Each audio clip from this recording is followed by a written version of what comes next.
Hi everyone, 14th of June. Let's have a run through and see what I was up to over the past week. Now, one of the teams I run is a relatively minor team, so it doesn't take a lot of time, but they have releases every so often, and this week was release week, so we got together at the start of the week just to sort out details behind the release, send out various communications to various stakeholders, and get ready for the release, which was the next day. So it's a fairly small team, like I said, and doesn't have massive influence in terms of the effect of that release. So relatively minor, but just making sure that I identify the right stakeholders, put a freeze on various things that can't take place during the release, just prep everyone to make sure they understand that at this time, on this day, they won't be able to access certain things. And that's one of the things that is quite important, is making sure that people are aware of things and aware of things that are going on before you go ahead and just do it. Otherwise, they can't prep ahead, and you want to make sure that you give them enough time to understand what they're doing during that day. Because if they're planning to do something on that day and then you say, right, I'm about to do a release, you have to stop using that system, then obviously that doesn't really work out too well. Not really good for relationships, but also not really good for the work that they're supposed to be doing. So heads up in terms of this software is going to be updated. This is going to be the time that it's going to be updated.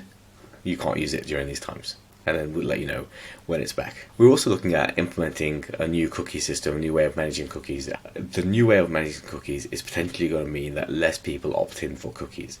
There are ways of updating the system in a way where it might, I won't say trick, but it might coerce people into clicking to allow cookies or not. This is the interesting thing about this organization. It's very user-centric. So one person suggested that perhaps we use this method that maybe allows us to get more data from users, because with this method more users may be more likely to allow cookies. I won't go into the details of the method, but it's just one type of plugin which generally people are less likely to click opt out of cookies. So one person suggested this, and another person jumped in immediately and said, well, I'd like to think we're on the side of the user rather than trying to get their data, which again is the epitome of this organization. I think is very user-centric, to the point where these sort of suggestions of trying to coerce users into opting into cookies or trick them into opting in cookies are just outlandish. And immediately, if they are suggested, immediately it's regarded as a bad thing. And that's the ethos of the organisation. Certainly, like I said, in the part that I'm working in, I totally agree with the ethos there, because you are meant to be on the side of the user, and that's how you get the users on your side.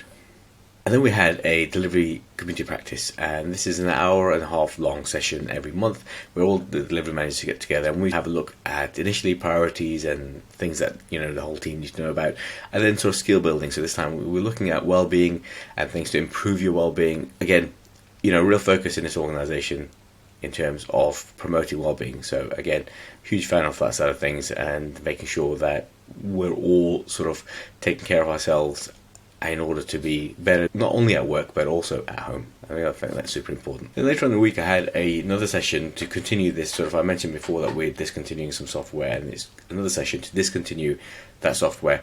And we had a session this time with the content designer, so these are another set of people who potentially use this software, just running through what we think we need to decommission, seeing if they had any other ideas on other things that they use perhaps that we weren't aware of. And it's unlikely to be much at this point, but there were a couple of things that came up in that meeting that we hadn't really focused on, so that was good. It was good to get their opinion and their side of things and bring that in. And pretty much by the end of this week we should be in a position where we finish the discovery phase, and we're able to then think about planning ahead for actually implementing the decommissioning of this software. It's taken a few weeks, and that some people might think that's a relatively long time, but this project is going to last us until the end of the financial year. So we've got to make sure that we've got all the foundation correct, and then we can do our planning on top of that. Now, there may be bits and pieces that are missing, and certainly this exploration could go on for another 3 months if we wanted it to. But we've done it for 3 weeks, and I think this 3 weeks is going to be fairly solid in terms of what we understand. There may be bits and pieces that come up later, but nothing significant is going to come up. So that puts us in a good place in terms of understanding, here we are now, what do we need to do now to decommission, and how are we going to plan that in. So I had another session this week about delivery metrics. If you remember last week I talked about delivery metrics and getting that report in. Well, this week I had a session with the head of delivery, just looking through the report, making sure they understood. And normally the head of delivery wouldn't do this, but one of our delivery leads is off, so he sort of stepped in to do this. This head of delivery is also off, as in he's off to a new job at the end of this week. So he brought along his replacement, and so it was useful to meet the replacement, but also to give the replacement an idea of what's going on the platform. And then during this week as well, we had an away day. Now it's funny because obviously away days now mean going into the office as opposed to going out of the office. So I had an away day, which is going to the office. We've got a new office in London, and so I went down to London on the train.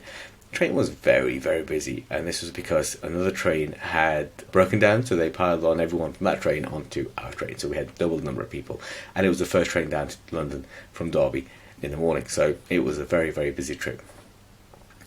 Got to the away day, and it turned out there was actually some issues on another station in London, so which meant that half of the team hadn't been able to arrive until sort of half an hour past the starting point. But we just shifted the starting point and started a bit later, sort of compensated during the day. As always, fantastic delivery day. Surprisingly tiring to be in the office and switched on all the time. I think I've gotten a bit too used to working at home, where you can sort of almost switch off between sort of sessions, give yourself a nice little break, whereas on the away day you're sort of on all the time almost, because even in the breaks you're sort of talking to people, and you haven't met people for a while. You're talking to people about the work they may be doing and how it links into what you're doing. You might have had a question on your mind to ask someone for a while, and it's sort of wasn't quite enough of a question to have a meeting, and it was on the back of your mind, so you have those conversations. So you end up being on for the entire day, and that can be quite taxing. So I suppose that's that you do build up if you're in the office day to day. So once every few months for myself. But it was a really interesting and productive day. Obviously, you get to meet people and you get to go through various activities. We were looking at dependencies, which was really interesting, and I think that's where some work needs to take place. We've got lots of different teams, and the dependencies between them are not always transparent. And I got back relatively early as well, which was a bonus. I managed to catch the earlier train by heading off exactly on time, whereas normally I hang around sometimes.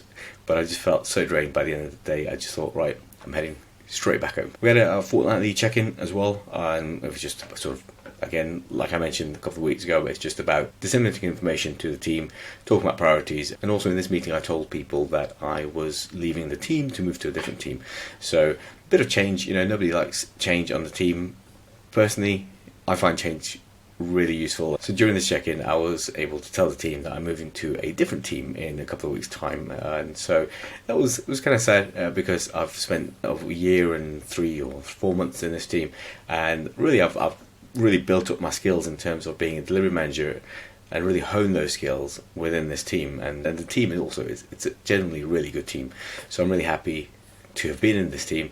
But I felt like it was time to move on, try a different team, get a few different experiences within this organisation. I've always felt that moving from one place to another place, be it locations in environment, moving from Derby to Manchester, or whether it's moving jobs, as in from one location to another location, or one organisation to another organisation, increases rapidly my rate of learning. And so every time I've moved in any way, I've always found that change has allowed me to exponentially increase my learning and my ability to perform my role. So I'm looking forward to this change. It might be difficult. It's going to be a different team. In fact, it's going to be 2 different teams. So I'm moving from looking after one large team and one small team to moving to looking after 2 fairly evenly large sort of teams.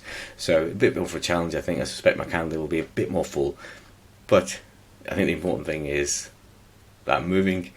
I'm going to get a new experience. I'm looking forward to the change. I'm looking forward to that growth that comes with that change. Just make sure I put the legwork in, so when I get to the day of the move, 1st July, I'm on it and I'm running. I won't get into the details of it, but I did have another meeting to look at removing this software, decommissioning this software I talked about, with another group of people. Again, very useful conversation. We have a habit within our area which is to reduce the number of meetings and to reduce the length of the meetings. So I personally put in 45-minute meetings, because really 45 minutes generally is all you need for a meeting. You don't need that full hour. Generally, people who put in the full hour just put it in because it's traditional to put in an hour meeting, right?